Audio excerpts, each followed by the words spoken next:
Hey, what's up? It's your boy BobbySapphire. It is time for the late edition of the KTOD radio podcast. It's episode 30. We needed to wait until the events ended to get all the information about the meta, but I'm here with Justin and Steve. What's up, boys? What up, what up, what up? I will tell you, you're saying late edition. A lot of predictions about Django taking over the meta as if we were the characters from the late 90s, early 2000s show, early edition, where we had tomorrow's news today. Early edition style. Who was the guy in that? DB Sweeney? It was the guy He from Friday Night Oh, Lights. it was, yeah, Uh, Kyle, whatever his name is. Yeah, he got a newspaper. yeah. It told him what would happen the next day, and he had to He had a go. cat. He had like a blind neighbor. Yeah, There was, he, oh, he it was was a great show. basically I the was like, Deadpool of his day. yeah, I have no clue what you guys are talking about you right now. were. Listen, me and Mike were watching that in Survivor, and you were spray tanning and wearing Hey, 5X I did, basketball jerseys. I did go in the tanning booth for a couple minutes today. I'm not gonna Boy, lie. It was Nice. get ready for Denver. Nice. I Yes, could probably sir. make our call a I little gotta bit build bigger the base live now here. so I don't burn when we get to Vegas. Yeah, well, today we're going to be talking about BIATL, the big Atlanta event that was a 6K cash event plus a team tournament, the 3v3 team champions for the KTOD. Let's Ooh, go. baby, We're going to talk about Django cheers. being everywhere. We're going to talk about Denver, Liverpool meta, and then we'll see you in Denver because we're all three of us, and most of the rest of the tournament team is going to be in Denver. It's going to be sick. But Denver was everywhere in Milan, but we'll talk. Has America figured it out? Possibly. If you didn't know, we're making YouTube videos all the time. We've got 7,300 subscribers posting all different videos. Check us out on the YouTube if you're not doing it there. And then, man, we had our 1 year anniversary of Patreon yesterday. 1 That's year, crazy. 16. We were at 16 paid yesterday when I clipped that. I don't know if we have more today. I was at a tournament all day playing Django. But yeah, 1,600. And I mentioned this to you guys, but a month ago, February 28th, we had seen a fall off after the set 3 PQs. We had dipped down to 14, 15. And I was like, oh man, it's probably regressing from the mean. This is probably like a little ebb here. And then boom, set 4 hit. The wave crash. We've got plus 200 subs in the last 30 days. It's been absolutely nuts. Yeah, and I Jump to also think to add Lightspeed. on there, like the Discord, I wouldn't say it was dead because it's always lively, but I feel like it has just been absolutely bananas with activity. I've been streaming a ton of Django. I know that like Alex, who just crushed Atlanta, has been Mhm. streaming. Tada's been streaming. CJ's been streaming. Like the streaming has certainly been like nonstop, and then I wouldn't say nonstop. So pretty Well, much like once a day, there's Eric Oakley is about to stream in 1 hour. He hit me Yeah. up. He wanted me to give him a yeah, shout and then out. like the box breaks have been sweet, but like honestly, like one of the things that I've noticed is like a lot of the really competitive players have been like really vocal in the Discord and it's like giving their opinions and like there's been like productive like discourse of like, hey, this is the way I think a matchup goes, and like this is the way I think something else goes, and like a ton of that energy, just like talking things out. Like I think my deck beats Django. No, it doesn't. Here's what all that stuff, and then obviously it was proven at the felt on the felt this past weekend. Hmm. But like, there's just so much chatter in various threads, and then there's breaks, and then we're putting stuff out internally. So it is super active right now. Yeah, I've Shout, done. shout out to all the people who are like really tapping in and contributing. Yeah, I mean, you and Chrono did the Sabine Town Hall.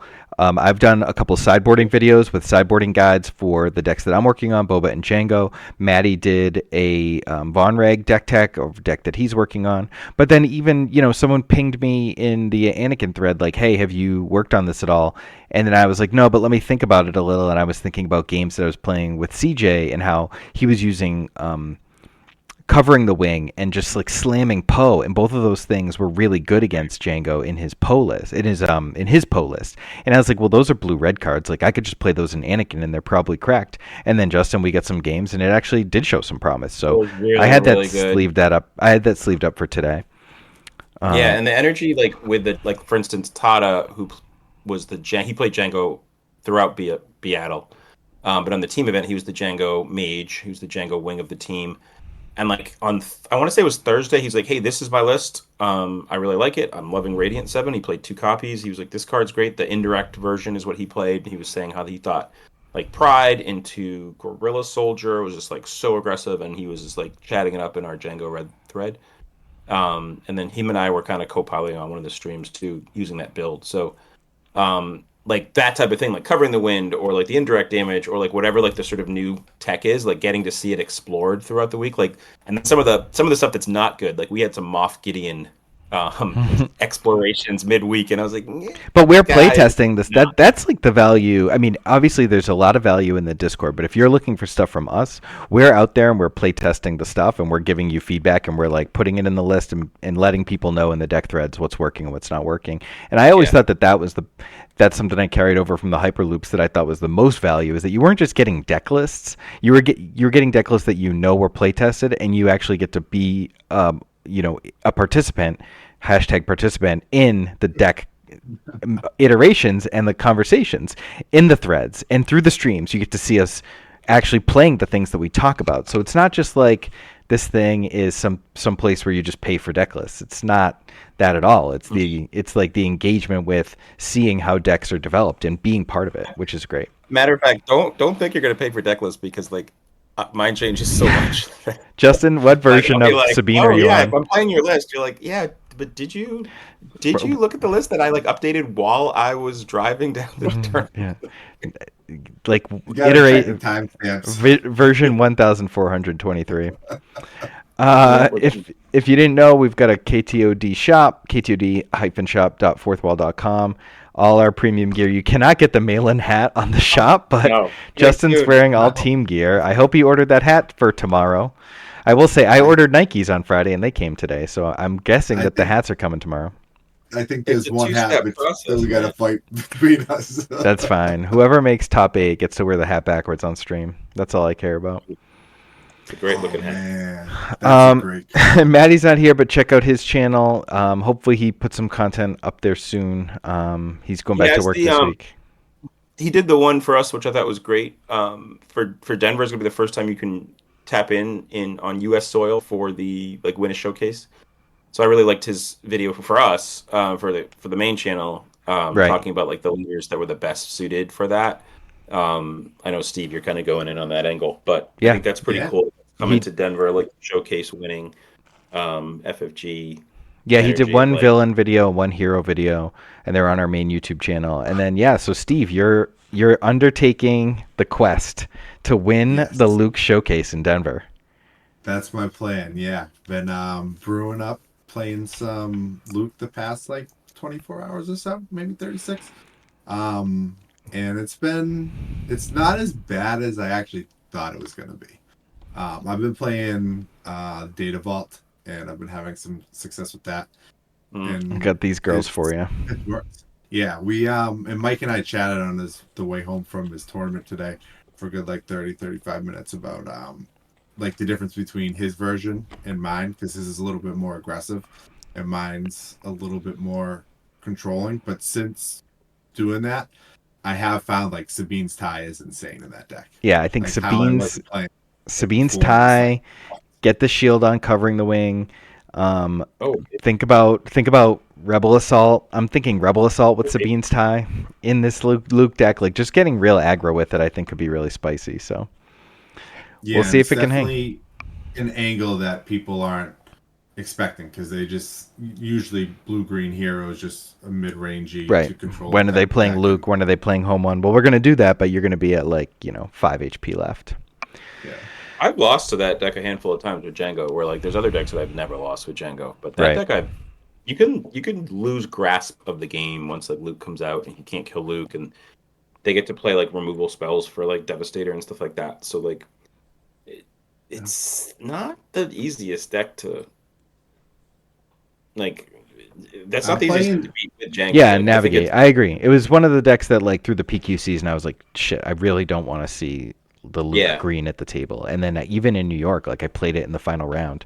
And I was like, damn, this is just not the matchup that I was hoping for my final round. Right. Man, the KTOD World Tour, our last stop in the first leg is this weekend. Crazy that Denver. Grand finale. Well, we've got Minnesota, which is I think Vegas is really. Maddie's going to do right. Maddie's going to be in Richmond, so I do have to update this. I say this every week, but I do have to update the slide. But these first 6 that I put on there, they happened. They all happened, and the Denver's happening this weekend, which I'm hyped for. And then we get to add Mini and Richmond to it, because Denver's this weekend and Liverpool's this weekend, and we get to talk about the meta in a second. But we'll be having KTOD deck mats, shirts, coins, life pads for people. KTOD life pads. I busted them out today for the first time. I gave them to a couple subs that were at the event. There were like way more people at the event that were subs that just like didn't tell me, then tagged me after, and I was like, man, I would have given you the life pads if I had known. Right. I don't even have those life pads yet. WTF. You've been in Italy. And this is for everyone, like not necessarily the hang, because the hangs we know you're coming to like hang out, but like if you're in Denver and you're a sub and like come up and say you can't make the hang, like come up and say hello during the event, because like I've only been to events like in Charlotte. The hang was relatively small. We had a great time. Like a select few came and it was literally fantastic. Steve and I had a ball. But then the next day, like walking around, like saw some sweet people kind of give you the look of like, hey, you're like the KTOD guys. It's like, no, like come over and like say what's up. Like we'd love to get to know your real names, and just like kick it for a little bit and chit chat. Like that's what it's all about. No doubt. I would love it. And then I will have a life pad for you. All right, the first thing we have to talk about is the 3v3 team championship at the Battle in Atlanta this weekend. If you didn't watch the finals live on YouTube, it was crazy. So first off, Alex, Wu, Tata, they did an amazing job taking down this event. We were so hyped watching it.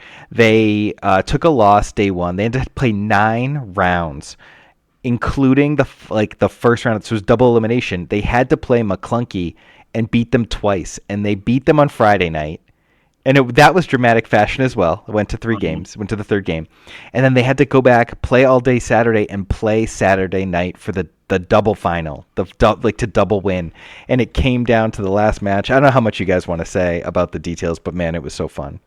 Bro, I can't even lie. When we were watching last night, when the Enfys Nest and then the L2 hit the table against Tata, I was like, yo, I'm going to bed. This is over. Like I can't watch them lose. And then like five minutes later, my phone's going off the hook. I'm like, yo, that's nuts. I was like, there's no way Alex was. Well, that's the crazy thing, because like Tata's game wrote it off. Tata's game actually looked like he was like 45% to win. Like he had a real shot, and then the Enfys came out. But throughout that whole like 20 minutes where Tata was sort of in that weird stage, is like, is Han gonna pull ahead? And it kind of felt like it was slipping away a little bit. People were joking about like how far behind Alex was in game 3. Like Alex has Alex has like a DJ, and the opponent has like 2 reinforcement walkers and like an Avenger. It's looking grim.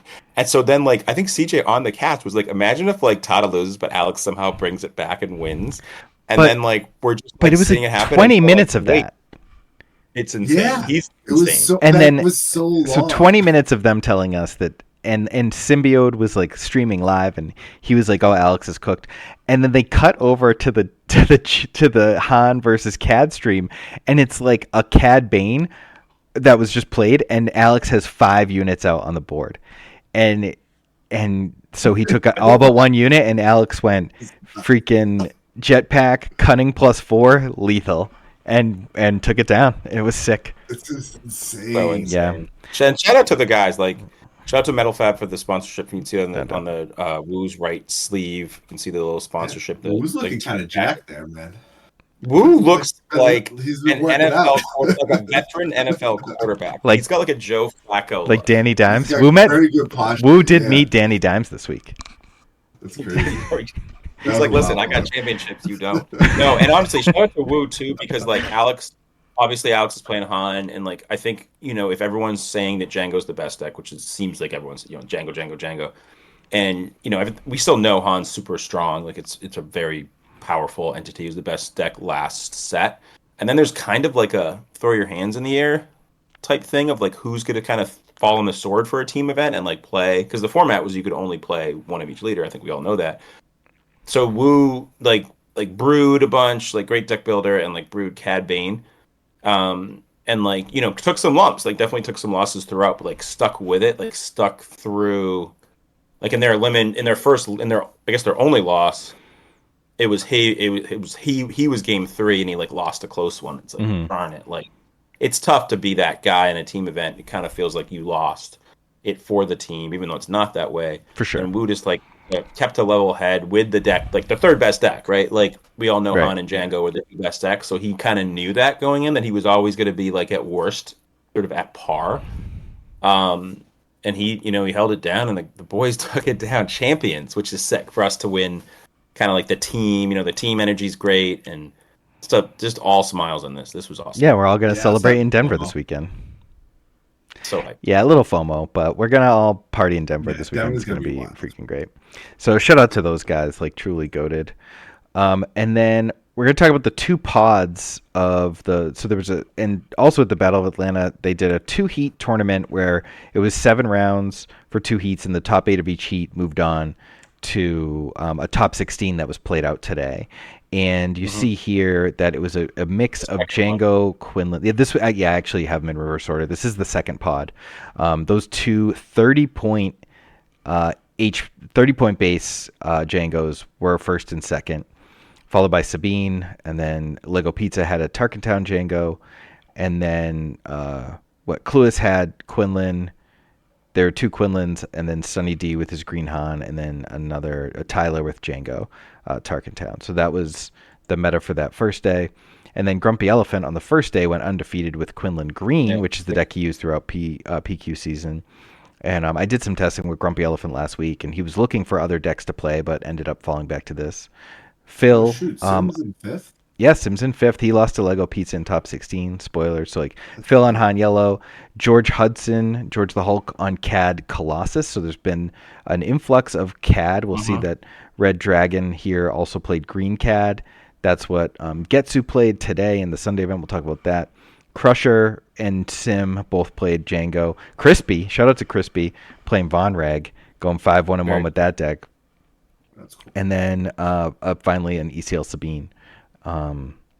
Yeah, so a good mix. Obviously a lot of Django, but a good mix of things that people were using to try and beat Django, teching Quinlan in Cad Bane. And shout out to Phil too, like being on the McClunky team and being in the finals of the team event, and then also top 8ing. We'll talk about his finish in a bit, but like he had a fantastic weekend. So shout out to Phil. You know, if Alex is the world's greatest Han player, Phil's certainly up there too. So shout out to yeah, and they work together, so they've made each other stronger, kind of in the way that like that happens. It happened with us, Justin, with like Dark Senate way back in the day. It was like we found each other, started getting better, and that feeds off each other. And then this is you got a sec, Mike. If you get back, it's pretty interesting if you look at the 2 different pods. How no 5-1-1s made it in the first pod or the second pod because of all the intentional draws. right. Like Oh, there that's was, weird. so there must have been more people playing in that one, I would think. Yeah, I'm not it's crazy sure how all the math on that.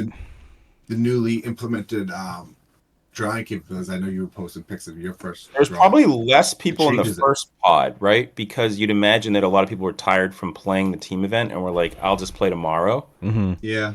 One thing, and like the team event would go later. One thing that Will told me at the event today, he said that the trick is with the double draw is that there has to be 4 undefeated in that second to last round, because then they can all get paired up against each other. And if it's not 4 undefeated, then you actually can't double draw, and that's when like things get really messy. And like Alex got 10th as 5-1-1 on day 2. Yeah. You know, so he didn't get in on 5-1-1. So it's like, But he actually got timed out, right? He didn't intentionally draw. yeah, I don't know all the details of that, but it wasn't an intentional draw, right? But yeah, I mean, it's pretty rough. It's pretty rough to see that maybe 5-1-1 won't be good enough in some events. Yeah, it's wild. Right. Means you That is can't like sometimes even losing once isn't good enough.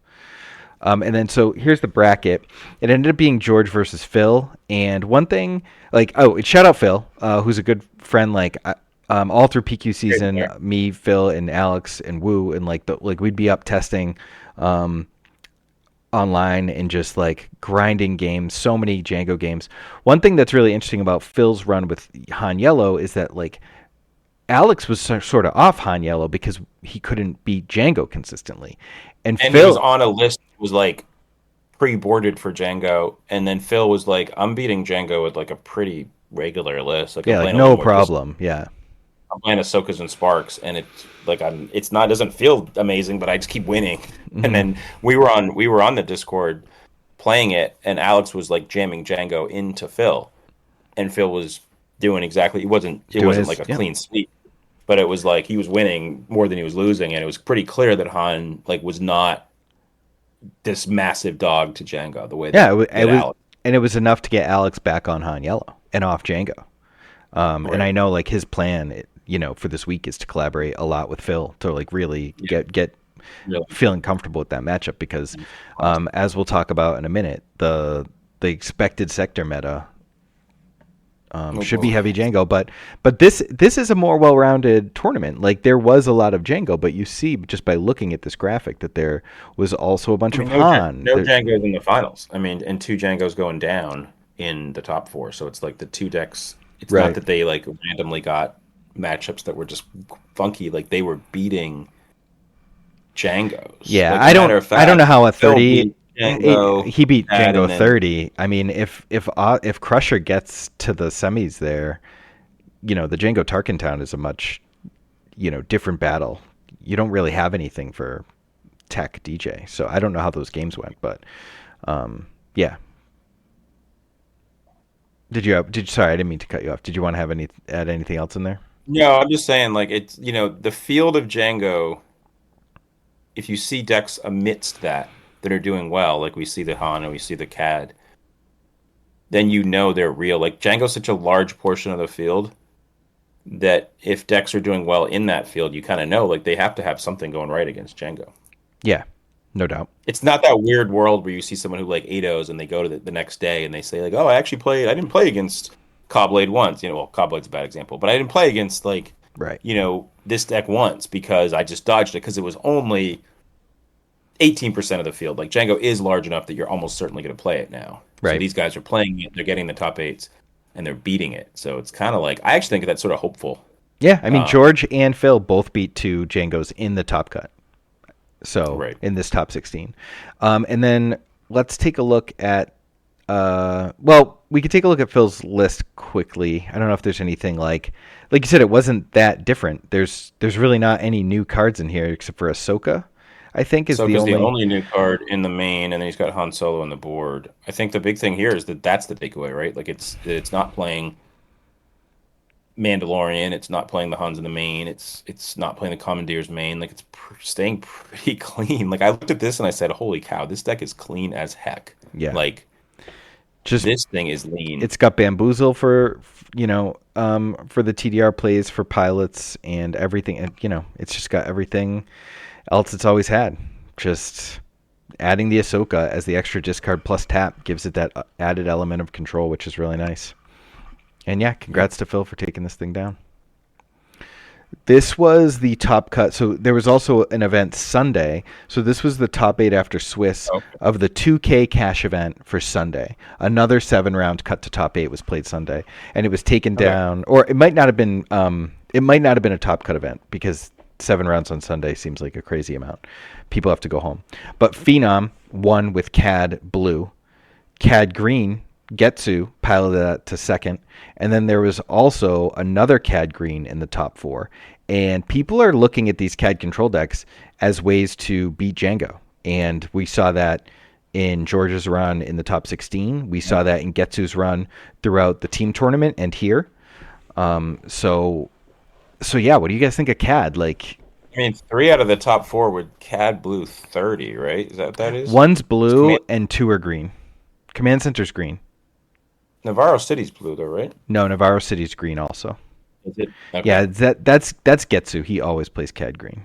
Got it. Yeah, I mean, I think the big CADs, they figured something out. At least they certainly aren't certainly not having this performance and saying they're punting to Django. Like you wouldn't do that. They definitely have some form of confidence there. Yeah, I mean, I know as soon as my wife goes to bed tonight, I will be firing up some CAD green. Because if it really is an answer to Django, I want to see how it is. Because it's also really good against Han.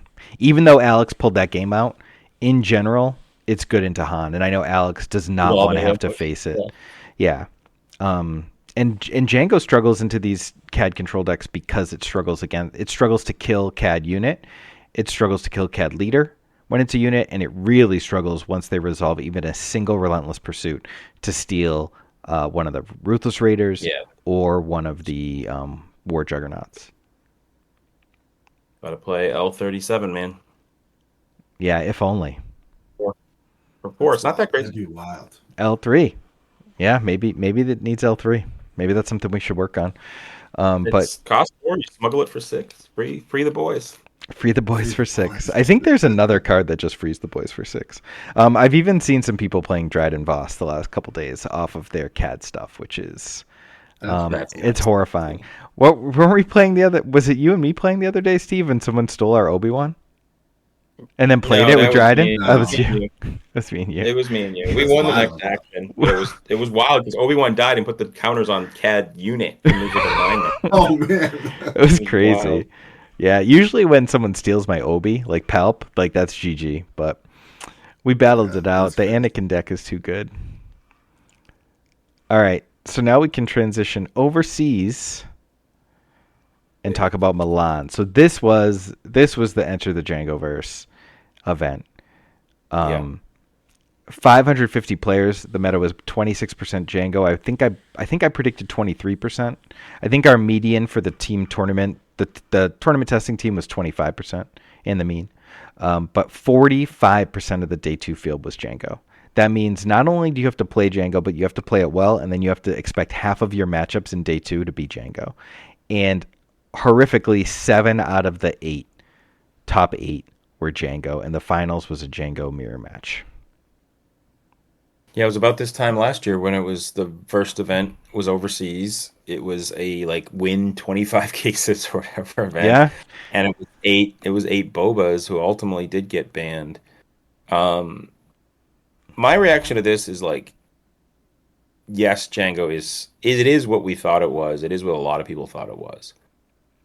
My response is it still doesn't necessarily need to be banned. I would like to see these CAD blues. I would like to see the response to really what is actually good against it and people getting insight on that, because it's certainly CAD can't beat my Kazuda deck, and it's no, he can, or Django can't beat my Kazuda deck. He can, Kazuda's not doing anything. But now it's we didn't necessarily have the eyes on CAD the same way. Wu was looking at it, and we had a little bit of chatter, but we weren't necessarily deep diving CAD, right? Well, yeah, I mean, he put a lot of work into it to play it into the team event. That he was. No, I know that. Django Was guy. Everyone working on CAD to beat Django, or was everyone working on sort of a wider range of things that might beat Django? Oh, yeah. Now, no we more narrowly focused on. Okay, CAD is something that might be able to beat. Hey, Han might be able to beat Django if we can look at Phil's. There's more of a central focus on the response. So it's not 50 leaders that we need to look at, or even 10 leaders. We can stop looking at some leaders that aren't going to beat Django, which maybe is enough to ban it down the line, because you don't want only a couple decks to be able to beat it. But I do think there's going to be. I would be surprised if Denver has 45% of day 2 is Django. Yeah, I agree. I think you make really good points, and I agree that we need to see what the reaction is to this weekend, because people will aim to beat it. And I honestly thought more people would aim to beat it in Milan than opt into it. The numbers were shocking to me because so many people opted into the mirror. And when you look at the deck list and they're all playing these X1 1-drops, I don't know what they were thinking. I mean, obviously they won and they beat each other playing the mirror. But it was almost like a game, like a reverse game of chicken, where it was well, are we all going to cut the 1-drops, or are we all going to beat the 1-drops? Yeah. So I agree that. What's up? I was gonna say, it kind of reminds me of the Glee season, the mirror. Mm-hmm. Yeah, exactly. Kind of exactly the same thing. Yeah, and Steve's talking about the Green Lantern versus system. Yeah, Emerald Enemies deck that was super dominant in one season of versus system. So. Yeah, we need to see if these CADs are going to work it out, for sure. We got to see if anyone else can work it out. And we're all doing work. That was us doing work on the Anakin last night and seeing all right, can we even this matchup? Because what if things change? What if it's not? Also the blending. It's also the blending. You have CAD crushed American Django in Atlanta, which was a little more mid-rangey Django, the Tata version. the Ian version. It's like, playing the 4-5-3 Sentinel and Radiant 7s and the bigger, no Greedos in the main. What does CAD look like against 12 1-drops? I don't know. Maybe it's better. Who knows? Like, how is CAD against Stormtroopers if they're leading ISP agent, then Storm? Maybe they flip the number. I don't know. Like, you'd imagine that, like, a ping deck would probably be okay with facing 1-drops, but at the same time, like, aggro is... The more aggro against these decks you can be, the probably the better. So I don't know. That's going to be something I think if you're testing this week and you're going to Denver, you want to figure that out. Yeah. I just don't know if, like, what if I, like, sneak an early P38 or IG? Like, does that even the board enough for me to not fall behind? I'm not sure. I just know that I mean, we'll work it out for Denver, but I don't really That's love the mirror 1-drop versions. Yeah, I'm talking about the mirror. Oh yeah, you're talking about other decks. Yeah. Right. I think CAD beat American Django, and it looked like that from the Sunday event at least. Right. Where it's like, okay, these reinforcement walker decks and these things, are they ever going to be able to catch up to a deck that goes like 2 Stormtroopers No, you're right. on turn 1? I can't stop thinking about the mirror. That's why I was just like, you're talking, and I'm like, yes, but what about the mirror? What about the mirror? But yeah, anything else to say about these numbers in Milan? Just that they were high, and I don't think that they'll be as high as you said in Denver and Liverpool. For Denver, what percentage of Django? Yeah, my prediction was for Denver, and I'm sticking with 23% Django. Now, what does that mean for D? It's still going to be a lot of Django, there's no doubt. But I'm interested to see what people do with these CAD decks, and if I can beat the CAD decks is specifically what I'm most interested in. Yeah, I actually think that day 1 might even be a little higher. I know it sounds weird, but maybe like people just lean into it and they say, like, oh, you'd almost have to be foolish not to play it if you do this. It is the best deck. But then that's what people say. I think there'll be enough groups that say, hey, we found something that beats it. And if it's CAD blue, like, I'm certainly going to be building some CAD blue, some CAD green, and gaming this week with you guys, Discord and stuff like that. I know that my contention early on was that they should just ban War Juggernaut. I thought that was actually like much more of a problem. I think Devastator makes Django a little too good as well, but Devastator is going to be good no matter where you put him. Obviously with Django, that's really pushed. The thing that worries me about not banning him is with Boba. Boba was the best deck in any villain color combination because he worked with every color. Which that was what I always said was the reason he got banned, but I don't know what they'll do with Django, but we'll have to see. Well, one thing that I thought was interesting, we saw some of the 30-point Djangos, but I did see someone say like Tarkentown was an even larger portion of the meta because that includes Quinlan. They keep printing all these ping leaders, so many ping leaders. Yeah. They printed 3 more ping leaders this set. Like, what did they want? Like, what did they think was going to happen? But then Tarkentown keeps DJ down. It's this interconnected web of like things that should be banned. Level. It's an onion, Jerry. At the next level. Yeah. Did they but know I'll tell you what one doing? thing. I don't know. One of the things that we oftentimes miss with this is like we're always going to talk about the highest power level deck. It was Boba, and then Boba got banned, and it was like Sabine's unstoppable then, right? And then Han became clearly very good, and people were like ban DJ.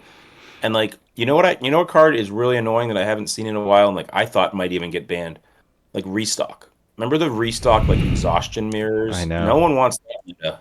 Like, Nope. Be careful what you wish for, because if you ban DJ and you ban Django, like you better get your off color control, bounty hunter crew in Luke decks going, and that's a meta that no one wants to play. What if instead of doing all that, they just unban Boba? That'd be wild. Oh yeah, I was talking about this today, and I think what we should do for a video is after Denver, and we have some time before our next event, is let's build a set for Boba and play it against Django. That sounds amazing, actually. Yeah. Boba, what can be Boba? What can be Django? It's your son. He's there. I don't know. I think that I think Django would win, personally. Because you don't get that Boba flip turn. He stifles it. Yes, however, Boba Yellow would be wild right now. Boba Yellow would be crazy. Mando and like... Man, Boba Yellow's dead. Even Bobby can't even... go. What was it? 3 and 3. Even Bobby goes Whatever 3 and 3 called. with Django Yellow. Yeah, something like that. All right, I wanted to shout out our boy from that we hung out with in London, Betten, for coming in second at the Milan sector with this spicy. He's on Team Enigma with his buddy Sip and all the European guys, Thork and that crew, and they play one drops. They have a much different approach to the deck that we have, although they did get on the ISB agent. Or I guess maybe they were on ISBs before, but some people have cut them. They have Shuttle ST149, which, Justin, you've loved as a one-of in this deck. Yep. No, and this deck's good. I think it proves this is something that you and I were talking about this morning in the car, which was basically like, I think my first reaction was IG-2000 shuts this variation down. And they realized, or they picked up on something, which was basically that IG-2000 is not that it's too late, still very good if it's to get something back, but the 2/1 drops is still, and if one of them's ISB agent, that is a sequence that you can still push a lot of damage and then still play. You don't have to lose out on Devastator on the other portion of the game. So your 1-drops become resources later in the game. Your 1-drops are essentially replacing things like, you can see 2 Kylo's ties. He doesn't have General Pride. There's not that many 2-drops. It's the Crafty, really, and the Zagarian. He doesn't even have the Zagarian. No, he just has Kylo's. It's just 1-drops. And so it's like 1-drops are replacing those other things. So you're able to go like Stormtrooper, they do something, or whatever. You ISB agent, and you have that tempo, you have that angle in your deck, you have that portion of your deck. So yeah, shout out to those guys, and it's a great finish for Betten. We both played him in London. He was very confident. He beat me. Yeah, I'm undefeated against him. Sorry, Betten. With the Han red, but he's got his. I'm just kidding. Second, he's very good. Plane yeah, ticket, so plane ticket. That's good. right. Very, very good. No, he's good. Sure. He's really good, and he was a super nice guy. Yeah, and the thing that I've been saying about Django, and this is like a corollary to my idea, is that like you could do things he like missed out on a showcase. That's funny. That match was for a showcase. It was for a showcase. I didn't even think about it that way. Yeah. Django Mir in the finals is a showcase. Yeah. That's cool. Django has extra cards because you when you play Triple Dark, you get your card back, and like you can just spew. Like you can go Hellbent, you can go down to 0 cards. I did that today in one game. And so like playing the extra 1-drops and just using it for damage, you're gonna even out because you're gonna draw. It's a little risky, but yeah. And here's another thing. Not always, but often. Quinlan into Django, I think, is sometimes can feel bad as Django if they draw the right cards, and against the 1-drop version, that's not the case. The 1-drop version has to absolutely fry Quinlan because you're just they can't get your turn 1. They can't target. Yeah, I mean, in last set, I basically only mulled for Greedo. Yeah, like that has to be. That has to flip it, and then like Force Throw, you can discard a 1-cost card. Like the changes of that deck has to be. I mean, I'm sure Quinlan still has some draws that beat it. Quinlan's very, very powerful.